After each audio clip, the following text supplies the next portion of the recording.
오늘 말씀의 제목을 한번 따라 하실까요? 직분자가 받는 고난과 축복의 의미. 모든 크리스찬들은 직분자거든요. 크리스찬이라는 이름 자체가 사명자예요. 크리스찬의 뜻은 그리스도를 닮아가는 사람. 한번 따라하세요. 그리스도를 닮아가는 사람, 닮아가는 사람, 닮아가는 사람. 그리스도를 닮아가는 게 크리스찬의 사명이고 직분이고요. 그리고 난 닮았어. 근데 아무도 닮은 걸 모르겠다. 누가 나를 보고 닮았다고 얘기를 해줘야 되느냐? 다른 사람이 그 사람은 그리스도를 닮은 사람입니다. 그래서 크리스찬이라고 말하는 겁니다. 한번 따라해요. 크리스찬. 하나님과 나 사이에 아주 중요한 사명과 직분, 크리스찬. 오늘 하루 많이 힘드셨을 수도 있어요. 예. 크리스찬 그랬더니 막 고개를 돌리시는 분도 있고 힘들죠. 오늘 하루 종일 열심히 일하시고 오늘 이 자리에 달려나오실 때에 사명자이기 때문에, 예배자이기 때문에 하나님 앞에 이 헌신을 나와 계신 줄로 믿습니다.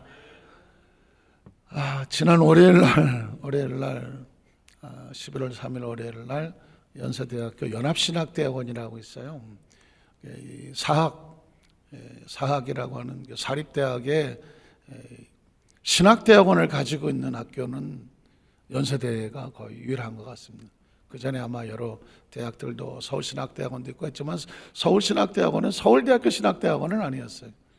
서울신대라고 따로 있는 거죠. 그런데 제가 1999년도에 이제 목회 상담을 공부하고 졸업을 했는데 26년 만에 그냥 어쩌다가 보니까 하나님의 은혜로 강권적으로 연세대학교 연합신학대학원 총동문회, 동문이라고는 전부 다 목회자들이죠.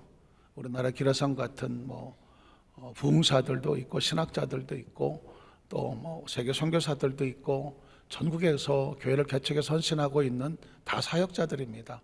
그 동문들이 숫자가 어마어마한데 그 동문들을 총 대표하는 총동문회 30대 나이가 30대가 아니고 30대 총동문회장으로 제가 사명을 맡게 되었어요. 그래서 일단 박수도 한번 해줘야죠. 예, 이건 사명이니까 맡게 되었어요. 그런데 그래서 우리 여서 선교에 가서 특성도 하고 이번 주일날 구TV에 나온 거 짧은 영상을 손에 보여드릴 텐데 기도 제목으로 그런데 29대 회장은 소명중앙교회 김대성 목사님이라고요. CBS에서 보면 기도 행전을 이끌고 계시는 그런 목사님, 한국교회에 전국에 기도원을 7개인가 8개를 가지고 있어요. 전국에 기도원을 8개인가 갖고 계셔요. 그런데 그분이 이제 자기가 29대 대표회장을 할 때에 저를 지명을 했어요. 저 김유민 목사님이 부회장을 해주시면 자기가 회장직을 수락하겠다. 그분하고 저는 처음 딱 한 번 만났어요. 그런데 저를 집어서 그래서 진짜 강권적으로 맡게 되었는데 그분이 임기를 마치고 총회를 통해서 저에게 연대연합사역대학원의 교기를 넘겨주면서 손을 딱 잡아서 뭐라고 말하냐면 목사님 이제부터 고생문이 훤합니다. 이제부터 고생문이 훤합니다. 그렇지 않아도 이 막중한 걸 어떻게 하나 진짜 잠도 못 잘 정도로 여러 가지 생각이 많았는데 막상 총회를 마치고 인사를 하는데 이제부터 고생문이 훤합니다. 그 얘기를 듣는 순간 가슴이 철렁 할 수도 있겠지만 여러분 제 얼굴을 보시면 알겠지만 제가 고생문이 훤하게 생겼습니까? 축복의 문이 훤하게 생겼습니까? 고생문이 훤하게 생겼습니까? 축복의 문이 훤하게 생겼습니까? 제가 고생을 하나도 안 한 사람 같습니까? 고생을 직사하게 했지만 얼굴에 표정이 안 나타나는 걸로 보입니까? 저 고생 직사하게 했습니다. 산전, 수전, 공중전, 해외 파병전까지, 그것도 선교의 끝이라고 하는 미국 선교사까지 하고 여기까지 와 있습니다. 그럼에도 불구하고 고생한 티가 안 납니다. 어떤 분이 저한테 목사님은 부잣집 막내 아들 같더라고. 고생한 티가 안 난대. 안경 하나 새로 하시라고 물론 조커처럼 얘기했지만 저에게는 고생은 사명자가 당하는 고난과 연단은 절대로 고생이 아닙니다. 절대로. 왜냐하면 하나님께서 주신 말씀 속에 엄청난 비밀이 있거든요. 기억하십니까? 여호수아의 1장에 보면 여호수아는 모세만 안 따라다녔어도 만고강산입니다. 아주 자유롭게 행복하게 살 수 있는 그런 분이었습니다. 그런데 어느 날 모세의 시종이 되어서 여호수아는 모세와 함께 40년을 광야를 따라다닙니다. 사명만 안 맡았더라도 여호수아가 그렇게 고생할 사람 아닙니다. 심지어 12명의 정탐꾼이 있었을 때에 10명의 정탐꾼, 그 많은 숫자 속에 섞여서 같이 원망하고 불평하고, 갔더니 말이야, 그 험악한 땅이고 그 모세가 우리를 왜 여기까지 했는지 모르겠더라고. 아니 지금이라도 당장 우리 내급으로 돌아가자고 10명이 작당을 하는데 여호수아가 거기 섞여서 그래, 저 모세가 잘못한 거 아니야, 우리 가자, 이렇게 섞였으면 사는 데는 지장이 없었을 거예요. 사람들한테 손가락질 당하지 않고, 성경에 보니까 여호수아 갈렙이 모세의 편을 들었을 때 그 백성들이 돌을 들어서 모세와 여호수아를 죽이려 들었다고 말하고 있습니다. 바보가 아닌 이상 돌에 맞을 짓을 왜 합니까? 사명 때문에 그렇게 하는 거예요. 그런데 여러분, 여호수아가 그 10명의 편을 들고 거기 같이 휩쓸렸으면 살았을까요? 죽었을까요? 죽었습니다. 사명 때문에 고생문이 환하게 열렸는데 돌에 맞아 죽을 일까지 생겼는데, 놀랍게도 하나님이 사명을 지었더니 사명을 받은 자는 여호수아는 살리고 갈렙도 살리고 나머지 10명의 정탐꾼들과 이스라엘 300만은 40년을 광야에서 돌다 광야에서 끝이 나버리고 납니다. 사명은 이런 겁니다. 직분은 이런 겁니다. 제가 아까 크리스찬이라는 단어는 사명이라고 말했습니다. 이 세상에서 그리스도를 닮아간다? 이 세상에 그리스도를 닮아간다? 쉽지 않은 일입니다. 세상에 적당히 섞여 사는 게 훨씬 낫습니다. 남 원망할 때 같이 원망하고, 남 뒷담화할 때 같이 뒷담화하고, 남 비판하고 정죄할 때 나 뒤에서 저 비판하고 정죄하고, 이거 아주 꼬습습니다. 뒤에서 뒷담화하는 거 얼마나 재밌어요. 그리고 세상에서는 아주 좋아합니다.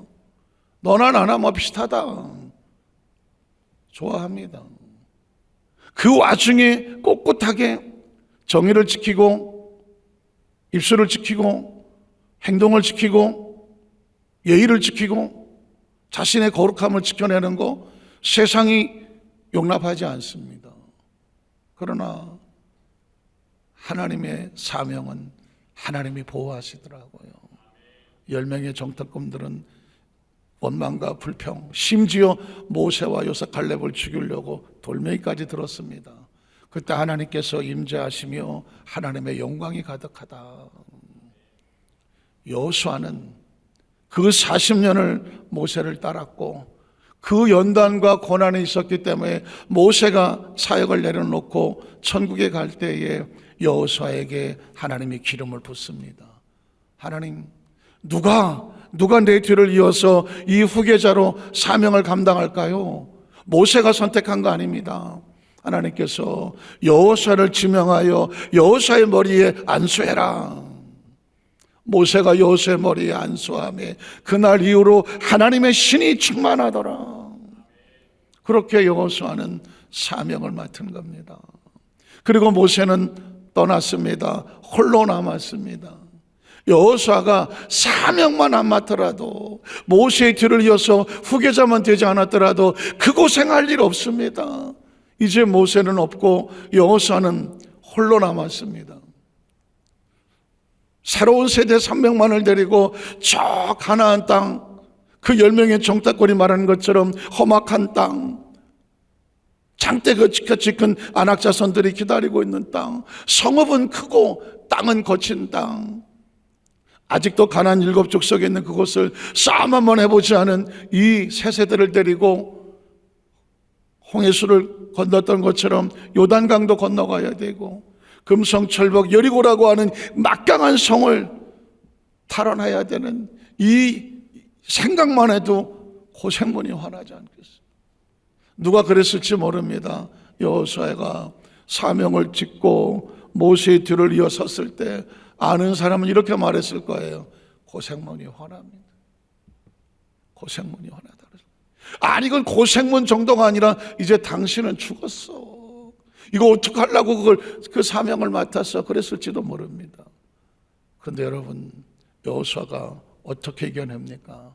여호수아 1장 1절로 9절은 제가 목회를 할 때, 나이 35 원당교회 담임 목사를 할 때에 그 원당교회 문 앞에서 다 깨진 교회, 무너진 교회, 그 사거리를 지나갈 때 신호등 앞에서 어떻게 해야 될지 모를 때 하나님께서 천둥처럼 쳤던 말씀이 여호수아 1장 1절로 9절이었거든요. 너는 마음을 강하게 하고 담대해라. 두려워하지 말고 놀라지 마라. 내 종 모세와 함께 있었던 것처럼 내가 너와 함께 있어줄 것이니 너는 마음을 강하고 담대하여 이 말씀을 마음판에 새기고 주야로 묵상하고 좌우로 치주지 마라. 그러면 내가 어디로 가든지 내가 너와 함께 할 것이며 내가 밟는 땅을 너에게 줄 것이다. 여러분, 듣기 좋아서 읽는 것이 아니에요. 그곳에 하나님의 마음이 있기 때문에 그렇습니다. 마음을 강하게 하고 담대히, 고생문이 환해 보이지, 사지로 들어가는 것 같이, 사방에 아무것도 없어 보이지, 누구 하나 도와주는 거 없는 것처럼 보이지, 걱정하지 마라. 미리 예측하지 마라. 너는 네 마음을 붙잡아라. 네 마음을 붙잡아라. 한 가지만 기억해라. 성경 속에 무수히 많은 사람들에게 하나님이 함께 하셔서 어떻게 하셨는지만 기억해라. 여호수아, 네가 40년 따랐던 모세의 사역 속에 내가 어떻게 모세와 함께 했는지만 기억해라. 내가 그대로 해줄게. 한번 따라 하실까? 내가 그대로 해줄게. 내가 그대로 똑같이 함께 있어줄게. 함께 있어. 너 홀로 두지 않을게. 너 사지에 혼자 보내지 않을게. 너 외로운 이곳에 혼자 보내지 않을게. 사방에 아무것도 보이지 않아도 너 아무것도 없게 내버려 두지 않을게. 의사가 아무리 뭐라고 그래도 의사의 말에 절망하게 내버려 두지 않을게. 여러분 기억하십시오. 하나님은 여호수아의 마음속에 혼자 아니야.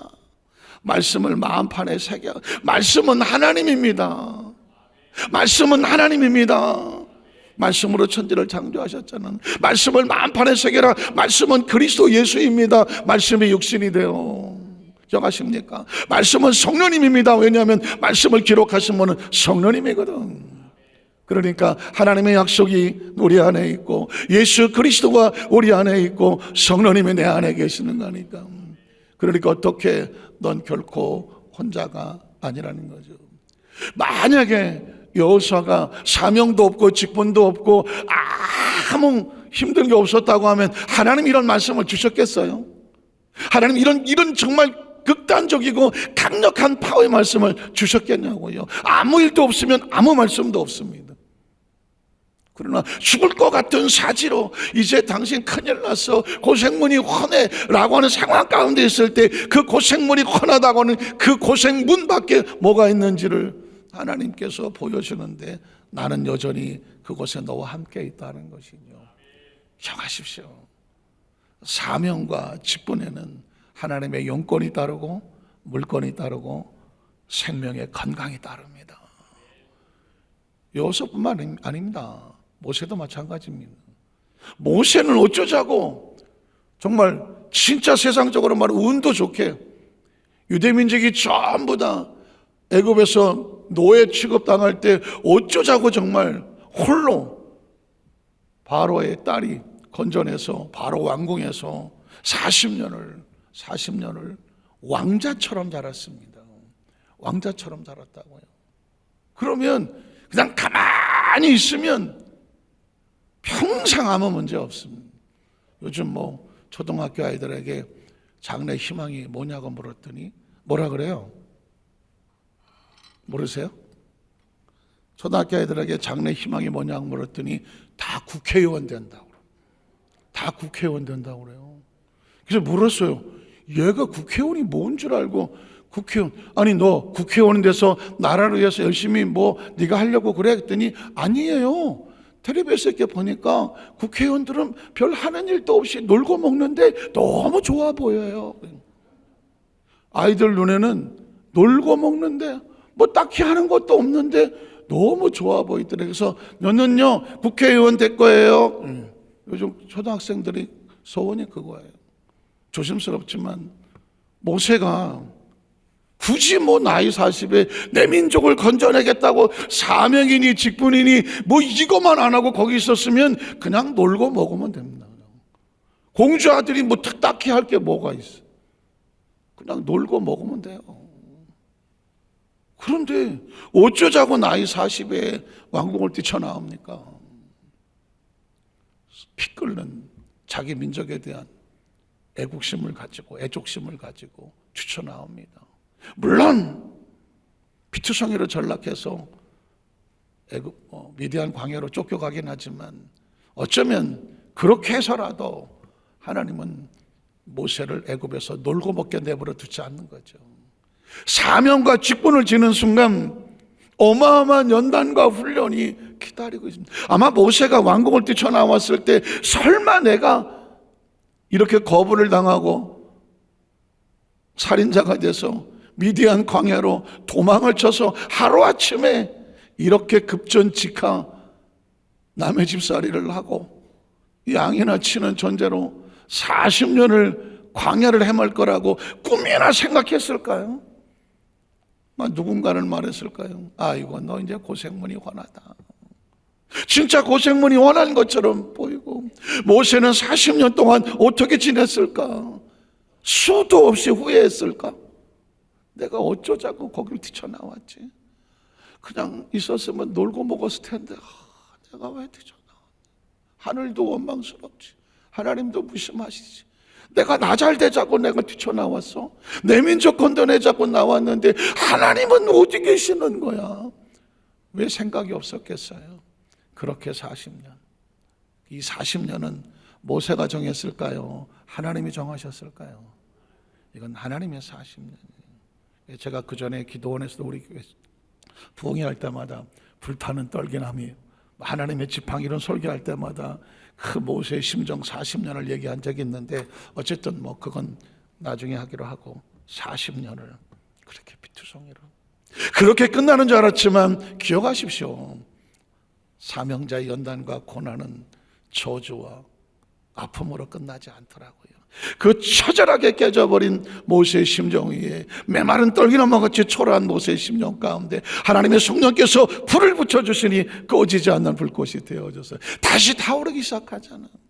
다시 힘을 주시고 다시 능력을 주셔서 나이 40에 모세가 나가서 펄펄 날랐다면 다른 사람들은 다 누구를 주목했을 것 같아요? 모세 대단하다. 진짜 대단하네. 그러나 나이 80에 마른 지팡이 들고 애굽에 내려갔을 때 모세조차도 하나님 누가 날 믿어주겠습니까? 누가 나 같은 사람을 믿어주겠습니까? 히브리 말도 다 잊어버려서 히브리 백성들하고 내가 말이나 될지도 모르겠고 40년을 양을 돌보다 보니 뭐 말을 다 말주변도 없고 다 잊어버려. 누가 내 말 들어주겠습니까? 하나님이 내가 같이 가줄게. 내가 같이 가줄게. 너 말 잘하는 아론 붙여줄게. 네 지팡이 봐. 이 지팡이가 다시는 너의 지팡이가 아니라 하나님의 지팡이라는 거야. 모세는 그냥 애굽에서 또 열심히 일하시는 국회의원들도 있는데 뭐 다 놀고 먹는 건 아니겠지만 어쨌든 놀고 먹는 신세로 얼마든지 있을 수 있어요. 사명이 없으면 얼마든지 놀고 먹습니다. 지금도 마찬가지 아닙니까? 사명하고 나하고 무슨 상관이 있어? 얼마든지 놀고 먹습니다. 놀고 먹는지 안 놀고 먹는지는 하나님이 아시겠죠. 사명과 직분은 누가 주신 거예요? 하나님. 크리스찬은 누가 되게 하신 거예요? 제일 무서운 사명과 직분이 크리스찬이에요. 그리스도를 닮아가는 거예요. 그리스도 닮아가라고 하나님의 성령을 부어주신 거라고요. 부어주신 거라고요. 내가 하나님 앞에 섰을 때의 심판은 뭐 착하냐 이런 거 가지고 심판하시겠어요? 네가 얼마나 나를 닮았느냐요. 아직 우리에게 살려주셨다면 더 닮아라 하는 거죠. 장수가 축복 같으세요? 장수가 오래 살면 축복일 것 같으세요? 오래 살고 싶은 건 육이 오래 살고 싶은 거예요. 왜? 죽고 싶지 않는 거예요. 육은 죽고 싶지 않아요. 생존 본능이에요. 여기에 속으시면 안 돼요. 우리의 영이 하나님을 닮아 잘 닮은 게 그게 축복입니다. 1000년을 살았는데 전혀 닮지 않은 건 그냥 육이에요. 육이라고요. 진짜 우리의 삶의 생애 소망은 뭐냐면 그리스도를 닮게 하여 주시옵소서. 그게 우리의 이 땅에 존재하는 목적이라고요. 모세는 사명을 쳤기 때문에 그 연단의 골짜기를 지나고 난 다음에 어마어마한 기적을 체험합니다. 홍해수가 눈앞에서 갈라집니다. 만나와 메추라기가 광야에 쏟아져 내립니다. 모세가 손을 들면 하나님께서 아말렉을 쳐 죽이는 놀라운 기적을 경험합니다. 이건 바로 왕궁에서 놀고 먹는 사람에게는 전혀 경험할 수 없는 세계입니다.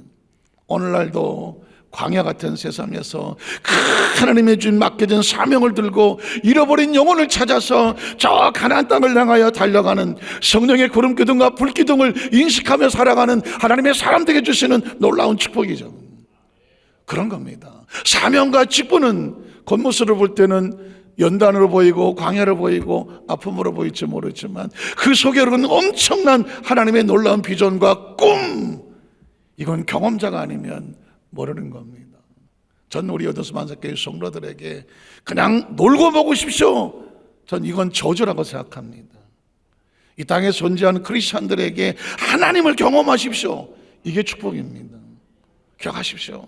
모세처럼 애굽의 왕궁에서 공주의 아들로서 놀고 먹으십시오 이러면 그것도 괜찮은 것 같아요. 그러나 뭐가 없어요? 하나님을 모릅니다. 크리스찬의 최고의 축복은 뭔지 아세요? 하나님을 더 많이 아는 겁니다. 한번 따라하시죠. 하나님을 더 많이 알게 하시옵소서. 알게 하시옵소서. 알게 하시옵소서. 그게 사랑입니다. 제가 오늘 새벽에 요즘 말씀을 묵상하는 게 하나 있는데요. 제가 완성이 되면 여러 말씀을 드리려고 하는데, 이선이라는 가수의 알고 싶어요라는 노래가 있습니다. 혹시 아시나요? 알고 싶어요를 아시냐고 묻는 것도 라임이 되네. 알고 싶어요라는 노래가 있어요. 그 가사는 뭐 누가 양향자 뭐 썼다고 하지만 사실은 황진이의 시조입니다.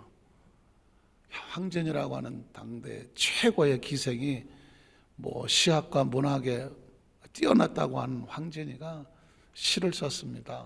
알고 싶다고 하는, 뭐 한문으로 썼겠지만 서하담이라고 하는 좋아하는 남자를 그 당시 뭐 자주 만날 기회가 없으니까 그 마음을 글로 쓰고 소화를 쓰는 거거든요. 다 소개할 수는 없는데 그냥 난 당신이 알고 싶어요. 그런 내용이에요. 그래서 막 추추추추추 있어. 중요한 건 사랑이 뭔지 아세요? 알고 싶은 거예요. 한번 따라하세요. 알고 싶다. 알고 싶다. 알고 싶다. 여러분, 하나님 알고 싶으세요? 정말 관심이 있으세요? 정말 솔직히 얘기하셔야 돼요. 하나님에 대한 관심이 있으세요? 그분이 무슨 생각을 하는지, 무엇에 웃고 무엇에 슬퍼하는지, 나를 향해서 어떤 생각을 갖고 계시는지, 하나님은 나를 바라보시고 어떤 마음을 갖고 계시는지, 그분의 눈물을 아세요? 하나님의 눈물을 아세요? 그분의 한탄과 탄식을 아세요? 그분이 처절하게 그분의 마음이 무너지는, 내 영을 거둬야 되겠다, 내 영을 거둬갈게. 그게 창세기 6장 1절 3절이잖아요. 아벨을 돌로 쳐서 죽이고 씩씩거리는 가인을 붙잡고, 가인아, 너 이러면 안 되잖아. 가인을 설득하는 하나님 마음을 아시겠어요? 제가 나중에 그 부분을 따로 설교하기로 하고, 하나님은 어떻게 하느냐? 하나님과 광야를 지나면서 알아요. 광야를 지나야만 하나님을 알아요. 그러니까 우리 여도수 환자교회 성도들 삶의 현장 가운데 내가 왜 이런 환경을 만나느냐? 환경을 다르게 해석하지 마세요. 환경을 의사가 해석하게 하지 마세요. 혹시 어떤 질병이 다가오고, 어떤 가정의 물질의 문제가 다가오고, 부부간의 문제가 생기고, 부모 자식 간의 문제가 생기고, 내 뜻과 계획대로 안 되더라도 그걸 세상적으로 해석하지 마세요. 왜 하나님은 이스라엘 백성을 애굽에서 끄집어갖고 바로 그냥 초고속 비행기를 태워서 광야에다, 가나안 땅에다 주지? 왜 홍해수는 왜 나오는 거야 도대체? 광야는 왜 지나가는 거야? 아말렉은 왜 튀어나오는 거냐고. 아니 목은 왜 마르는 거냐고. 하필이면 광야냐고.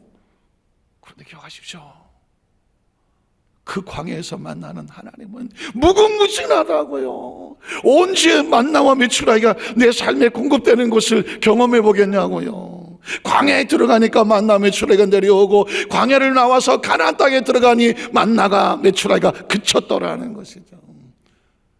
가나안 땅엔 만나 메추라기가 없습니다. 광야에만 만나 메추라기가 있습니다. 오늘 저와를 만난 어떤 시련과 연단 속에서 크리스찬들은 이렇게 해석합니다. 이 상황 속에서 나에게 들려주시는 하나님의 마음이 느껴지면 그게 천국입니다. 그게 기적입니다. 이게 신앙입니다. 이게 영성입니다. 이런 사람을 누가 건드려요? 누가 건드리냐고. 어떤 분이 글을 하나 보냈더라고요. 나는 절대로 내 마음을 누구에게도 상처받게 내버려 두지 않겠다. 누구도 내 마음을 상처받게 나는 내버려 두지 않겠다. 이렇게 마음 먹는 사람은 누구도 상처 줄 수 없다. 기억하십니까? 내 마음은 누구 거예요? 누구 거예요? 당신 거야? 누구 거예요? 내 마음은? 내 마음은 내 거예요. 그러니까 누가 어떤 소리를 하더라도 난 절대로 내 마음이 다른 사람의 말에, 환경의 여건에 상처받게 내버려두지 않겠다. 내 마음은 누구도 건들 수 없다. 마음을 붙잡으면, 여러분이 스스로 여러분의 마음을 붙잡으면 누구도 내 마음에 상처 낼 수 없어요.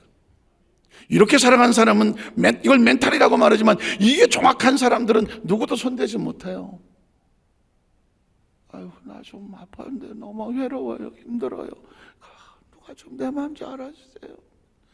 마음을 무방비 상태로 다니니까 이놈도 찔르고 저놈도 찔리고, 여기서 부딪히고 저기서 부딪히고 막 하는 거예요. 마찬가지예요. 신앙은 마찬가지입니다. 어떤 상황 속에서도 하나님이 어떤 상황 속에도 하나님 합력하여 선을 이루어 주실 거다. 이게 확신한 사람에게, 이게 확신한 사람, 감히 누가 우리 영성을 건드린단 말입니까? 누가 나를 절망시킨단 말입니까? 누가 나를 슬프게 한단 말입니까? 누가 나를 어이구 고생문이 화남, 누가 날 고생문으로 끌고 간단 말입니까? 내가 내 마음에 고생이라는 것을 인정하지 않는데, 고생이라는 것을 전혀 두려워하지 않는데, 그 배후 위에 있는 광야 속에 부어주시는 어마어마한 하나님 은혜의 원청을 겪고서 내가 하나님을 아는데, 그래서 하나님의 숨결을 느끼고 호흡을 느끼고, 네가 많이 힘들고 어려워. 제가 늘 쓰는 말이 그랬잖아요. 사람이 자기 아들을 안는 것처럼 하나님 너희 행로 중에 하나님이 안고 계셨다. 손을 잡아줄 때는, 걸을만 할 때는 손 잡아주죠. 체온을 느낍니다. 너무 무겁고 할 때는 업어주죠. 업으면 그분의 등짝의 체온을 느끼겠죠. 그런데 너무 쓰러져 꼼짝도 못하면 가슴에 끌어안고 들떠 뛰는 겁니다. 그 느끼면은, 그분의 가슴에 안기면 뭐가 느껴질까요? 그분의 심장의 박동이 느껴지고 그분의 숨결이 느껴지는 겁니다. 제가 처음 은혜 받았을 때, 그 말씀을 처음 받았을 때, 너희 행로 중에 내가 너를 안고 왔다 그래. 그때 알았죠. 그분은 그의 숨결 속에, 성령은 다른 게 아닙니다. 그분의 숨결이죠. 그분의 심장의 박동 소리를 느끼면서 이게 바로 하나님의 사랑, 함께 있구나, 이걸 느끼는 거거든요. 자, 여기까지 와야 성경은 그냥은 해석이 안 돼요. 이 마인드를 가지고 성경을 읽어 내려가면 이 얘기를 하려고 하는구나. 제가 5분 안에 같이 성경을 읽어보면 따로 해석하지 않아도 사명자에게 맡겨지는 직분에는 고난처럼 보이지만 뭐가 있다? 위로와 소망과 은혜가 있다. 읽어보겠습니다. 자, 고린도서 1장 5절을 보겠습니다. 5절 읽어갑니다. 그리스도의 고난이 우리에게 넘친 것 같이 우리가 받는 위로도 그리스도 말미암아 넘친다. 고난이 넘치는데 뭐가 넘친다고 말해요? 위로가 넘칩니다. 우리가 환난을 당하는 것도 너희가 위로하고 구원을 받게 하는 것이다. 그리스도 이 바울과 그 사역자들이 환난을 당하는데 환난을 두려워하지 않아요. 왜? 환난 가운데 뭐가 있어요? 오히려 그 성도들에게 위로와 구원을 받게 하는 것이요, 우리가 위로를 받는 것도 너희가 위로를 받게 하는 것이니 위로가 너희 속에 역사하여 우리가 받는 것 같은 고난도 너희가 간되게 하는. 크리스찬들의 삶 가운데 고난은 고난으로 끝나지 않아요. 동전의 양면과 같이 다가오는 하나님의 위로와 소망이 있다. 계속 이어집니다. 7절을 보니까 너희를 향한 우리의 소망이 견고함은 너희가 고난에 참여한 자 같은 것 같이 위로해도 그러할 줄을 알아라. 이미적인 말씀을 드렸습니다. 고난이 다가오고 시련이 다가와도 그렇잖아요. 우리 여덟 환자에게는 절대 절망하지 않는다. 왜냐하면 왜 고난이라고 말해요? 세상적으로 해석하니까. 그러나 하나님 관점에서 해석하면 절대 고난은 없습니다. 한번 따라 하실게요. 하나님 관점에서 절대 고난은 없습니다. 절대 위로와 소망과 감사입니다. 믿으십니까? 하나님은 저와 여러분을 갖다가 쓸데없는 고난에 던져놓을 이유가 없습니다. 그래서 오늘 성경은 크리스천의 고난은 하나님의 위로를 느끼게 하려 합니다. 그 다음 절에 보면 형제들아, 우리가 아시아에서 당한 환난을 너희가 모르고 나지 않 복음과 선교를 위해서 엄청난 고난, 힘이 겹도록 심한 고난을 당하여 어디까지예요? 살 소망이 끊어졌어. 얼마나 힘들었으면. 또 그 다음 절에 보면 우린 이 자신이 사형 선고를 받은 난 이제 여기서 죽었구나. 자, 그랬는데 그 다음 절에 보니까 이는 우리로 자기를 의지하지 말고 오직 죽은 자를 다 살린 누구만 의지해라. 자신이 죽음의 위기라는 난 이제 끝났구나라고 하는 처절한 고난 속에서 누가 생각이 나냐면 죽은 자를 살리시는 하나님에 대한, 거기서 하나님을 만나는 거예요. 이걸 겪어보지 않은 사람은 죽은 자를 다시 사는 하나님에 대한 느낄 수가 없습니다. 이 아이러니컬, 그것을 이게 기독교의 패러독스 역설이라고 말하는 것입니다. 고난이 피투성이로 낮아지는 것 같은데 가장 강력한 하나님을 경험하게 됩니다. 10절로 11절에 보니까 그가 이같이 큰 사망에서 우리를 어떻게 했고 건지셨고 또 건지실 것이며 이후에도 건지시기를 그에게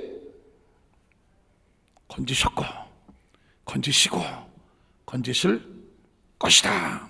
또 그 다음 절에 보면 너희도 우리를 위하여 간구함으로 도와라. 피차 우리는 피차서 그리 사람들에게 서로 깜빡 너무 힘들고 어려워서 어떻게 나 큰일 나서 할 때 아니야, 그 가운데 건져내시는 하나님을 기억하십시오. 서로 위로가 되고 소망의 말씀을 전해주시라.